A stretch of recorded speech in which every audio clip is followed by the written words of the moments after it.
Hello and welcome back to Backstage at Armadillo Underground. My name is Jake Stewart. We just wrapped up our second annual. We just wrapped up our second Armadillo Underground ever here at the beautiful Ballroom in the backyard for Halloween. We just had a very shagadelic time, and we have here the one who closed it all off for us. We have Hardly Quinn. Welcome, welcome. Yeah, thank you for having me. Like, genuinely, it was so fun. Of course, yeah. Thanks for closing it all out for us. Of course, yeah, it was really nice. All the bands y'all had were awesome, so I got to check them out after this because that was so dope. I enjoyed it. yeah, of course.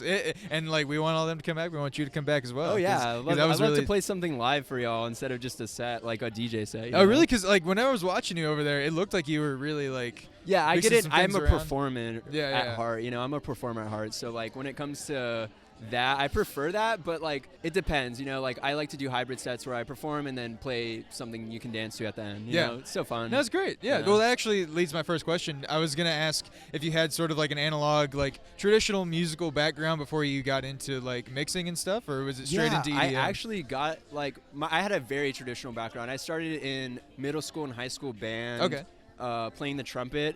It was really interesting. Trumpet, I was definitely a trumpet kid for sure. Like just the ego attached to it. And it was so silly. But I got into marching band, did a little bit of like kind of marching band in the professional sense, did like crazy cool touring over the summer with that. So that was kind of my first introduction to music. And from there, like I kind of lost it a little bit because I just didn't find the creativity I was looking for when it comes to actual like being able to like look at a page and write music. It's great, but like who have you heard that's a composer that like isn't like 40 or 50 years old, you know? Exactly, yeah. So it's like taking that time away from, you know, getting out of high school, figuring myself out, you know, learning a lot about myself. I eventually picked up producing and mixing for sure, and that's kind of how it started. I was like, I can be more creative and I can choose what I want to do, and I love electronic music. So you're a little limited with just the brass, but like with the full keyboard and like all kinds of synths. Yeah, very limited, and it's also like a very ensemble thing. Whereas this is something where I can like kind of focus myself in and be the only one on it.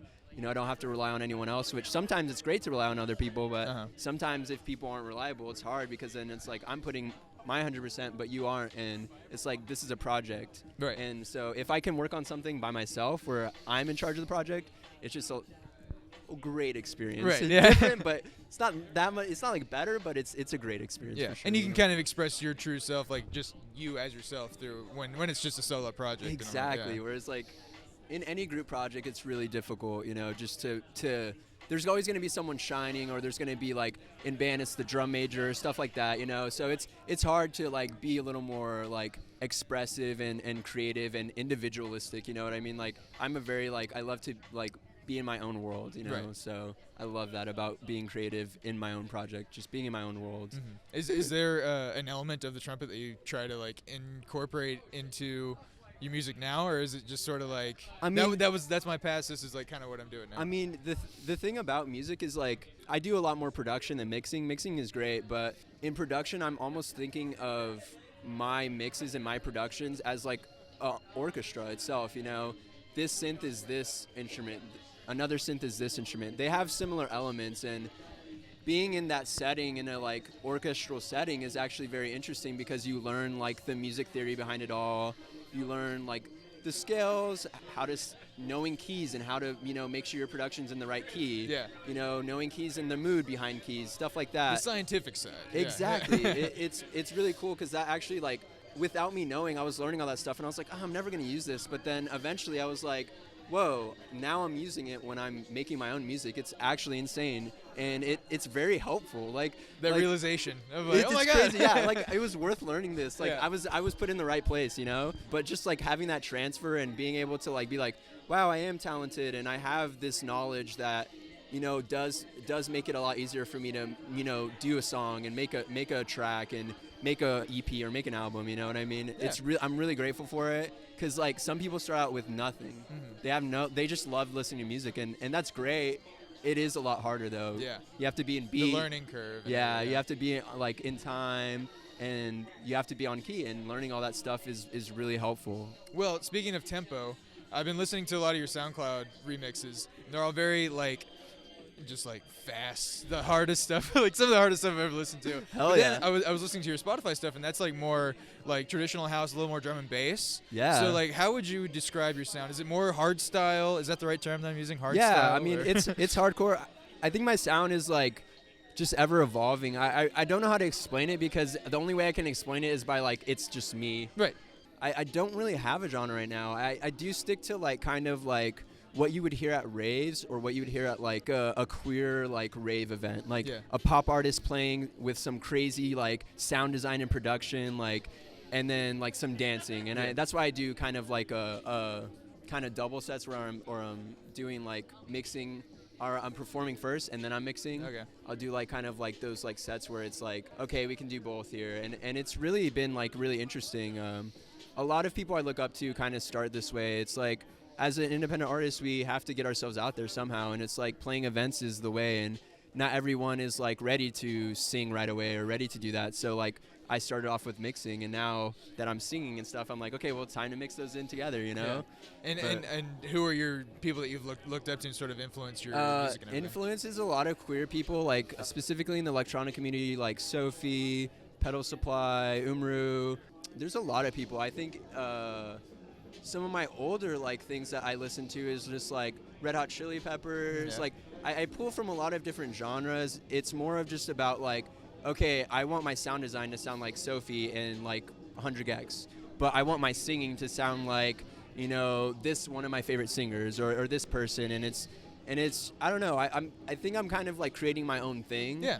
And that's the key for me. Or, you know, for some people they can be very formulaic, and I can see that working, but the key for me is to keep it very like original, because I know that's what's gonna be like, oh shit, I never heard this before, you know what I mean? Keeping it real. And then that makes sense, because I love the Don't Speak remix you have, because it's like, it's, you know, this like really sad alternative song, and then you kind of like make it this like super hard. Yeah. But it's a lot of fun to listen to. Thank you so much. Like, I appreciate that you liked it.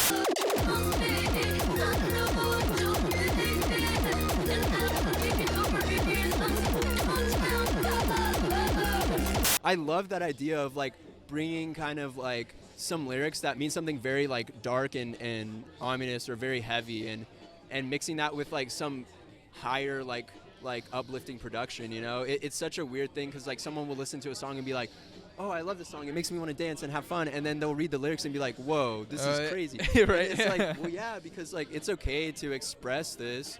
Sometimes you can express it in a very like graceful way. Yeah. And it may be dark, but like it's still like, oh, okay, like it's okay. And that's what helps it connect. It's like what helps people like digest it well and get really like the full story of it all. Yeah.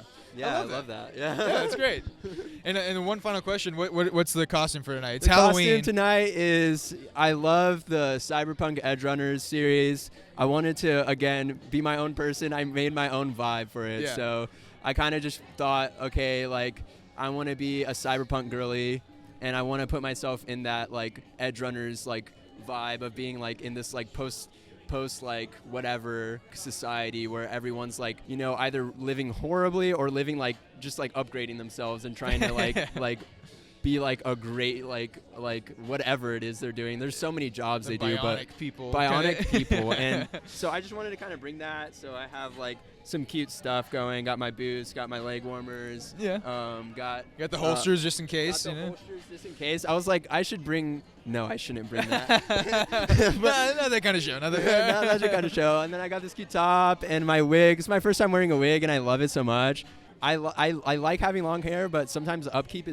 You're telling me.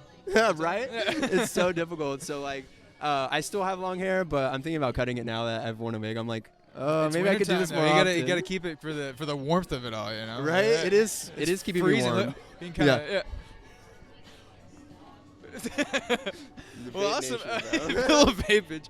Well, yeah, thanks for just taking the time and hanging out with us after the set. It was a great time. Thank you for having me, and thanks for asking me dope questions that I can kind of indulge in. Is there anything you want to tell like the people, like to follow you, plug anything you want? Follow me on Hardly_Quinn_music, or Hardly_Quinn_core, CORE. That's my newer that's on my SoundCloud and Instagram.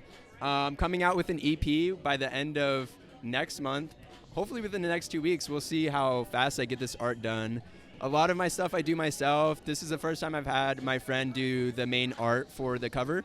So I'm really excited to do a collab with my friend. Yeah. And you have an Instagram that's all your designs and everything, right? I do have an Instagram. That's all my design. That's dope. Like, only my friends follow that.